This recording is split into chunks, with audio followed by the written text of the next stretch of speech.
नमस्ते।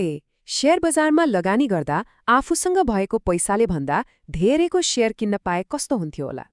यो एउटा यस्तो अवसर हो जसले ठूलो नाफा कमाउने बाटो खोल्छ, तर यसमा जोखिम पनि त्यति नै हुन्छ। आज हामी यही शक्तिशाली तर अलि जटिल विषय मार्जिन लेन्डिङ बारे कुरा गर्नेछौँ। ल, आउनुहोस् यो कसरी काम गर्छ र यसका नियमहरू के छन् सँगै बुझौँ। धेरैजना लगानीकर्ताको मनमा आउने प्रश्न हो यो कि साँच्चै आफूसँग भएको भन्दा बढीको शेयर किन्न सम्भव छ? जवाफ हो छ।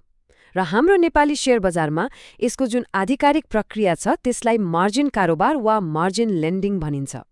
ल, अब यसको गहिराईमा डुबुल्की मारौँ। पहिलो खण्डमा हेरौँ आखिर यो मार्जिन लेन्डिङ भनेको के हो र यसमा लुकेको लाभको शक्ति कस्तो हुन्छ। सबैभन्दा पहिला एउटा कुरा के प्रश्न पारौँ भने मार्जिन कारोबार भनेको साथीभाइसँग पैसा सापटी लिए जस्तो अनौपचारिक ऋण होइन है। यो त नेपाल स्टक एक्सचेन्ज मतलब नेप्सेले जारी गरेको मार्जिन कारोबार सुविधा सम्बन्धी कार्यविधि 2075 अन्तर्गत रहेर चल्ने एउटा पूर्ण रूपमा नियमन गरिएको प्रक्रिया हो। एकदमै सरल भाषामा भन्नुपर्दा मार्जिन कारोबार भनेको चाहिँ ब्रोकरबाट ऋण लिएर शेयर किन्नु हो। सोच्नुस् न, जसरी एउटा लिभरले थोरै बल लगाएर गह्रो ढुङ्गा उछाल्न मद्दत गर्छ, हो त्यसै गरी मार्जिनले थोरै पुँजीबाट ठूलो लगानी गर्न सघाउँछ। तर याद राख्नुपर्ने कुरा के हो भने यसमा जोखिम पनि त्यही अनुपातमा बढ्छ। अब यहाँ दुईवटा एकदमै महत्त्वपूर्ण शब्दहरू छन्, प्रारम्भिक मार्जिन र सम्भार मार्जिन।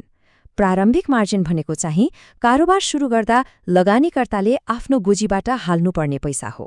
अर्कोतर्फ सम्भार मार्जिन भनेको चाहिँ एकपटक शेयर किनिसकेपछि त्यो कारोबारलाई टिकाइराख्न खातामा हुनै पर्ने न्यूनतम पैसा हो।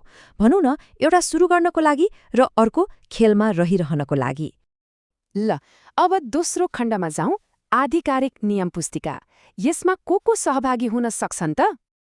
हेर्नुहोस्, मार्जिन सेवा दिनको लागि ब्रोकरहरू आर्थिक रूपमा एकदमै बलियो हुनुपर्छ। त्यसैले नेप्सेले कडा नियम बनाएको छ। जस्तै उनीहरूको चुक्ता पुँजी कम्तीमा 20 करोड हुनै पर्छ र उनीहरूले नेप्सेबाट यसको लागि छुट्टै अनुमति लिनुपर्छ। यसो गर्दा लगानीकर्ताको पैसा सुरक्षित रहन्छ भन्ने कुरा सुनिश्चित हुन्छ। अनि फेरि जे पायो त्यही कम्पनीको शेयरमा मार्जिन कारोबार गर्न पाइँदैन। जुन कम्पनीको आर्थिक अवस्था र बजारमा उसको इतिहास राम्रो छ त्यसमा मात्रै यो सुविधा पाइन्छ। जस्तै कम्पनी लगातार नाफामा चलेको हुनुपर्छ र आइपिओ आएको कम्तीमा 2 वर्ष भइसकेको हुनुपर्छ। अब तेस्रो खण्डमा प्रवेश गरौँ, जहाँ हामी लगानीकर्ताले चाल्नुपर्ने पहिलो कदम अर्थात् कसरी सुरु गर्ने भन्ने बारेमा कुरा गर्नेछौँ। यसको प्रक्रिया एकदमै सरल छ, केही चरणमा पूरा हुन्छ। पहिलो, लगानीकर्ताले यो सुविधा दिने योग्य ब्रोकर कहाँ गएर आवेदन दिनुपर्छ। त्यसपछि ब्रोकरले केवाइसी जस्ता सबै विवरणहरू ठिक छ कि छैन भनेर जाँच गर्छ।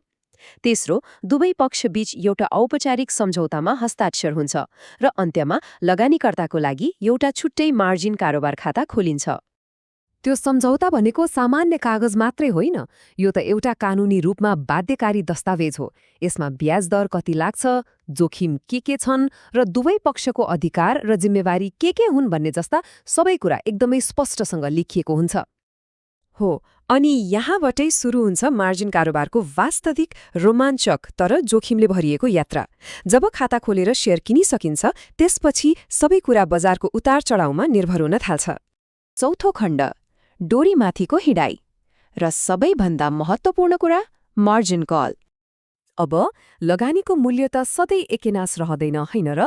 हरेक दिन बजार बन्द भएपछि खातामा भएको शेयरको मूल्य त्यो दिनको अन्तिम मूल्य अनुसार फेरि हिसाब किताब गरिन्छ। यही प्रक्रियालाई मार्क्ड टु मार्केट भनिन्छ र यही कारणले गर्दा मार्जिनको स्तर हरेक दिन तलमाथि हुन्छ, जसले गर्दा मार्जिन कलको सम्भावना बढेर जान्छ।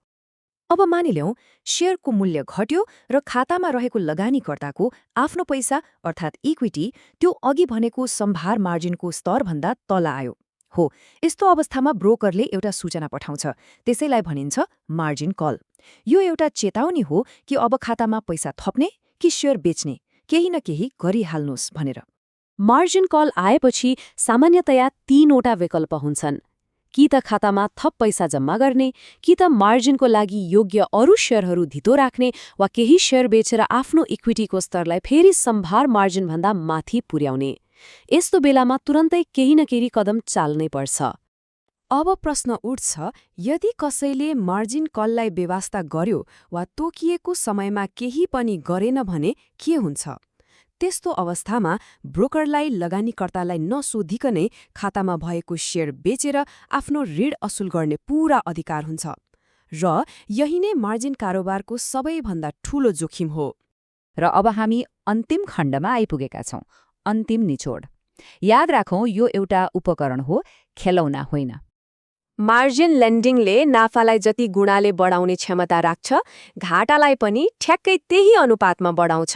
यो एउटा दुई धारे तरवार जस्तै हो, जसलाई एकदमै होशियार भएर मात्र चलाउनुपर्छ। त्यसैले यो सबै कुराबाट निकाल्नुपर्ने मुख्य सन्देश के हो भने, नियमहरू राम्ररी जान्नु नै लगानीकर्ताको सबैभन्दा ठूलो सुरक्षा कवच हो। विशेष गरी सम्भार मार्जिन भनेको के हो र मार्जिन कल आएपछि के गर्नुपर्छ भन्ने कुराको गहिरो ज्ञान बिना मार्जिन कारोबारमा हात हाल्नु एकदमै जोखिमपूर्ण हुन्छ। र अन्त्यमा यो एउटा प्रश्न हरेक सम्भावित मार्जिन लगानीकर्ताले आफैले सोध्नु जरुरी छ। मार्जिनले ठूलो नाफाको सपना त देखाउँछ, तर के त्यति नै ठूलो घाटा बेहोर्न तयार भइन्छ त? मार्जिन कारोबारमा हाम फाल्नुभन्दा पहिले आफ्नो जोखिम वहन गर्ने क्षमताको इमान्दारीपूर्वक मूल्याङ्कन गर्नु नै सबैभन्दा बुद्धिमानी निर्णय हो।